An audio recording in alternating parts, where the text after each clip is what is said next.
बेदार की डाली छेलो बैठी ओला पांच जेड़ को ठंडो पानी पे ओला ही मेरा बुरासा ही मेरा गुराला हम पहाड़ ओला चल पहाड़ जोला। जय हिमालय जय भारत। हिमालय लोग यूट्यूब चैनल में आपका स्वागत है और मैं हूं जर्नलिस्ट डॉक्टर हरीश चंद्र लखेड़ा। इस बार आपको हरियाणा के मेवातियों के बारे में जानकारी दे रहा हूं। आप जानते हैं कि हरियाणा के मेवात और जिसे अब नूह के नाम से जाना जाता है, वहां पर दो समुदायों के बीच जो झड़प हुई थी, हिंसक झड़प, वो एक दुखद घटना है। आज इसी मेवात के बारे में बात करूंगा जिन मेवातियों को पाकिस्तान जाने से रोकने के लिए गांधी जी स्वयं वहां गए थे। जब तक मैं विस्तार से इस बारे में बताऊं, तब तक आपसे अनुरोध है कि हिमालय सभ्यता पर केंद्रित इस चैनल को सब्सक्राइब अवश्य कर दीजिए। हिमालय सभ्यता पर चैनल केंद्रित अवश्य है, परंतु देश दुनिया की बड़ी घटनाओं का भी मैं अब यहाँ उल्लेख करता हूँ। 1947 में आप जानते हैं कि देश का विभाजन हुआ था और पाकिस्तान का जन्म हुआ था। हिंदू और मुस्लिम यानी धर्म के आधार पर यह बंटवारा हुआ था और इस तरह भारत से भी मुसलमानों को पाकिस्तान भेजा जा रहा था। कहा जाता है कि मेवात के लोगों के लिए नारे लग रहे थे कि पाकिस्तान या कब्रिस्तान। ऐसे में कुछ लोग दिल्ली में गांधी जी से मिले थे, मेवात के लोग, और फिर 19 दिसंबर 1947 को महात्मा गांधी मेवात के घासेरा गांव में गए थे। उन्होंने मेवों से यानी मेवात के लोगों से कहा था कि वे देश की रीढ़ की हड्डी हैं, भारत की रीढ़ की हड्डी हैं और उन्हें पाकिस्तान जाने की ज़रूरत नहीं है। गांधी जी ने यह भी कहा था कि धरती उनके पूर्वजों की भी है और इसके बाद मेवे जो मेवात के लोग थे वे पाकिस्तान नहीं गए और भारत में ही रुक गए थे। साल 2000 से ये हरियाणा के मेवे जो मुस्लिम हैं वे हर साल 19 दिसंबर को महात्मा गांधी के मेवात के घसेरा गांव आने पर उसे मेवात दिवस के रूप में मनाते हैं। परंतु बात इतनी ही नहीं है, मेवात के जो मेव मुस्लिम हैं इनको लेकर कुछ दिलचस्प बातें भी हैं। यह दिल्ली के ही निकट है मेवात और यहाँ के जो अधिकतर लोग हैं वे अपने को मुस्लिम राजपूत कहते हैं। वे मेवाती भाषा बोलते हैं जो कि ब्रज भाषा की एक उपभाषा है और इनकी जो जातियाँ हैं वो गोरवाल, खंजादा, तोमर, राठौर और चौहान आदि हैं। इनके अलावा इनमें गुजर, जाट, यादव आदि जातियाँ भी पाई जाती हैं। 1980 और 90 के दशक तक मेव लोग हिंदुओं की तरह नाम भी रखते थे, तीज त्यौहार भी मनाते थे, पितरों की पूजा करते थे। शादी में वे निकाह की परंपराएं करने के साथ ही हिंदुओं की परंपरा भी करते थे, जैसे कुआं पूजन होता था और कुछ लोग फेरे भी लगाते थे। वे अपने नाम के आगे सिंह लगाते थे। इनके नाम भी राम सिंह, तिल सिंह, फतेह सिंह आदि ऐसे कुछ नाम होते थे। वैसे मेव हिंदू भी हैं, लेकिन वे मेवात के बजाय दूसरे इलाकों में ज़्यादा हैं। यह कह सकते हैं कि मेवात के मुस्लिम और जो अन्य मुस्लिम हैं उनके रीति रिवाज, पहनाव में अलग फ़र्क होता था। यहाँ की महिलाएँ बुर्का नहीं पहनती थी और सिर पर एक चुन्नी डाल लेती थी। यह भी कहा जाता है कि लगभग 50 साल पहले तक हिंदू राजपूतों और मेव राजपूतों की कई रस्म में रीति रिवाज एक समान थे। मेव में कुल 12 खापे और 52 गोत्र हैं। इनमें आधी यानी 6 खापों में अहीरों से 18 गोत्र हैं, बाकी 6 खापों में जाटों से 14 गोत्र, 10 गोत्र राजपूतों से और 10 गुर्जरों से हैं। ये जो मेवाती लोग हैं वे हरियाणा में भी हैं, राजस्थान में भी और उत्तर प्रदेश में भी। मेव अपने को राम और कृष्ण के वंशज मानते रहे हैं। ये लोग पहले मुस्लिम की तरह दाढ़ी, लुंगी या उनके कपड़े वगैरह होते उस तरह के भी पहनाव नहीं था। उनका पहनाव वैसे ही था जैसे हरियाणा के दूसरे लोग पहनते हैं।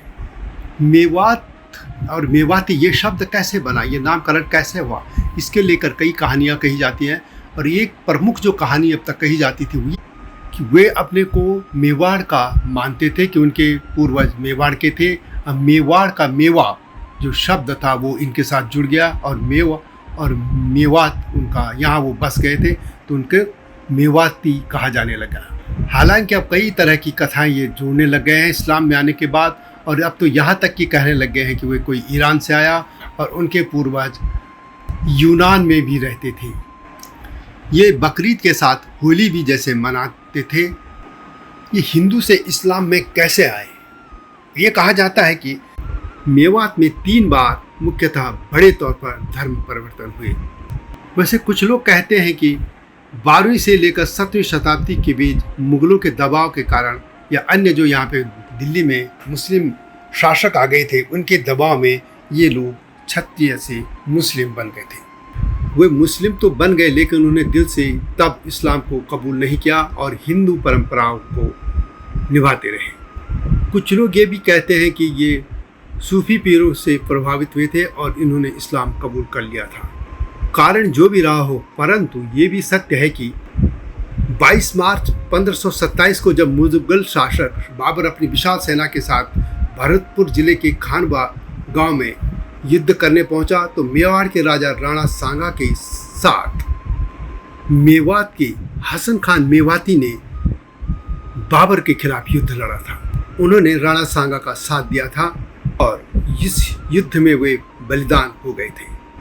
कहा जाता है कि उनके बारे में कि उन्होंने ये कहा था कि महजब उनका भले ही मुस्लिम था, लेकिन खून तो उनका राजपूत था, इसलिए उन्होंने राणा सांगा का साथ दिया था। इससे पहले कहते कि फिरोज शाह तुगलक ने भी मेवात पर हमला किया था, लेकिन मेऊ ने बड़ी बहादुरी से उसका मुकाबला किया था। परंतु पिछले 1-2 दशकों में मेवात पूरी तरह से अब बदल चुका है। यहाँ अब बड़ी बड़ी दाढ़ियाँ लोग रखने लगे हैं। पगड़ी साफा की जगह गोल टोपी ने ले ली है। धोती पैजामे की जगह तहमत आ गई है, या लंबा कुर्ता और छोटे पैजामे वे पहनने लग गए हैं। जिस मेवात की पुरानी कला, संस्कृति, बहादुरी और शौर्य की गाथाएं थी, अब वहाँ पे जो कहानियाँ सामने आती है उसमें चोरी, लूटपाट, राहजनी जैसे किस्से शामिल हैं। मेवातियों को लेकर यह भी कहा जाता है कि उनके कई गिरोह हैं जो कुख्यात हैं और वे दिल्ली और आसपास के इलाकों में लूटपाट और हत्या करने में पीछे नहीं रहते हैं। यहाँ पर जब से तबलीगी जमात की उपस्थिति मजबूत हुई है, तब से मेवाती अब पहले जैसे नहीं रही, बल्कि वे अब कट्टर मुसलमान बनते जा रहे हैं। तबलीगी जमात एक ऐसा समूह है जो मुस्लिम आस्था को लेकर लोगों के बीच प्रचार करता है और इसमें सुन्नी मुसलमान शामिल हैं। वे भारत में नहीं, विश्व भर में इनकी जो संख्या है वो 8 करोड़ से ज़्यादा बताई जाती है। तबलीगी जमात का जन्म 1926-27 के दौरान भारत में हुआ था और मौलाना मोहम्मद इलियास ने इसकी नींव रखी थी। ये धार्मिक तौर पर यह इतना रूढ़िवादी संगठन है कि सऊदी अरब इस पर प्रतिबंध लगा चुका है। इसके अलावा उज्बेकिस्तान, ताजिकिस्तान और कजाकिस्तान ने भी इस पर प्रतिबंध लगा दिया है। यह संगठन 14 साल पहले जैसे लोग रहते थे, उसी तरह की मानसिकता में इन मेवातियों को भेज रहा है, उन्हीं तरह की जीने की उनको कला सिखा रहा है, यानी उनको रूढ़िवादी और कट्टर बना रहा है। वैसे एक रिपोर्ट यह भी आई है कि संपूर्ण गांधी वाङ्मय में गांधी जी ने मेवात को लेकर भी कुछ कहा था। एक रिपोर्ट के अनुसार गांधी जी ने कहा था कि मेवा करीब जरायम पेशा जाति, यानी अपराध करके जीविका चलाने वाली लोगों की तरह हैं इनमें से कुछ लोग, और उनको अपने आप को सुधारने की कोशिश करनी चाहिए। गांधी जी ने यह भी कहा था कि उन्हें इस सलाह को मानना चाहिए, नाराज नहीं होना चाहिए। उन्होंने ये भी कहा था कि यदि कुछ लोग अपराधी भी हैं तो भी इस दलील के आधार पर उन्हें यहाँ से निकाल कर पाकिस्तान नहीं भेजा जा सकता है। मेव लोग भारत की प्रजा हैं, इसलिए भारत सरकार का कर्तव्य है कि वे मेवों को शिक्षा की सुविधा देकर उन्हें बसाने के लिए बस्तियाँ बनाकर अपने आप को सुधारने में मदद करें। ये जो आज का मेवात का क्षेत्र है, वे हरियाणा, राजस्थान, उत्तर प्रदेश में एक त्रिभुज जैसा क्षेत्र बनता है जहाँ पर ये लोग रहते हैं। और कहा जाता है कि मध्य युग में जब सल्तनत काल था, तब गुलाम वंश का यहाँ पे शासन था और सुल्तान बलबन था। तब यहाँ आसपास बहुत घना जंगल था और मेवात क्षेत्र के लोगों की पहचान लुटेरों के रूप में की जाती थी। 1260 में बलबन ने इनके खात्मे का प्रण किया और मेवात क्षेत्र के लोगों की लुटेरे के रूप में पहचान की और उन्हें दंड देने के लिए 3 बार मेवात पर उसने आक्रमण किया था। बलबन के इस अभियान का विवरण मिनहाज उल दीनी जुज्जानी की लिखित तबकात-ए-नासिरी में दिया गया है और तब ये कहा है कि उसने मेवातियों के यहाँ छापे मारे थे और उनका सिर लाने के लिए पुरस्कार राशि भी घोषणा की थी। बलबन के बाद फिरोज शाह तुगलक ने मेवात में हिंदू को मुसलमान बनाने के लिए धर्मांतरण अभियान चलाया था। बाबर ने भी बाद में मेवातियों को मिटाने की कोशिश की थी। औरंगजेब के शासन में फिर धर्मांतरण तेजी से हुआ। मेवात को लेकर 1878 में अलवर गैजेट में लिखा गया है। मेजर आलोपट ने लिखा कि मेव मुसलमान हैं लेकिन इनके देवता हिंदू हैं। 1926 में मोहम्मद इलियास अल कंदहलावी ने तबलीगी मूवमेंट की यहाँ शुरुआत की थी और मेवात से हिंदू रीति रिवाज खत्म कराने की कोशिश की और जिसमें वो सफल भी रहे।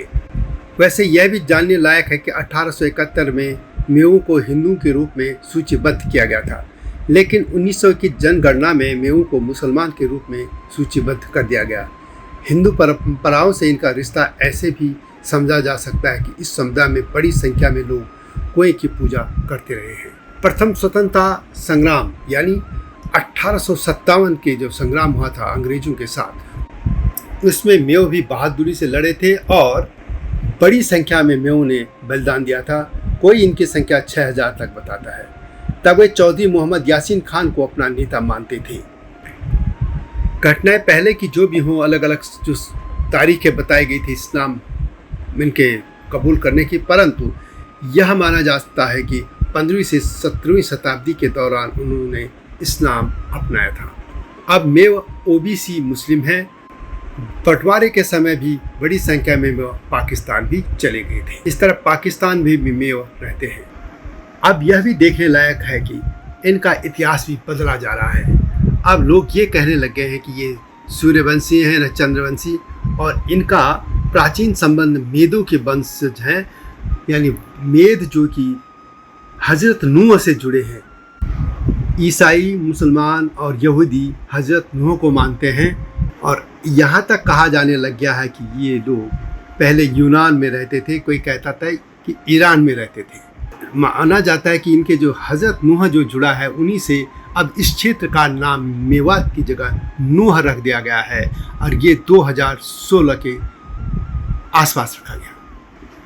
तो यह है कि जो अपनी जड़ों से कटने की तैयारी में होता है या कट जाता है, वे इसी तरह से अलग ही रूप में सामने आ जाता है। और इसका एक उदाहरण मेवात के लोग भी हैं, जिन्हें एक सोची समझी योजना के तहत अपनी जड़ों से काटा जा रहा है। तो यह थी मेवात के लोगों की यानी मेवों की गाथा। यह वीडियो कैसी लगी कमेंट में अवश्य लिखें और हिमालय सभ्यता पर केंद्रित इस चैनल को सब्सक्राइब करना न भूलना। नए मुद्दे के साथ अगली वीडियो के साथ जल्दी ही आऊँगा। तब तक जय हिमालय, जय भारत। हिमालय पे पेड़ हो तो गीत गाएंगी नदियाँ, गीत गाएंगी नदियाँ।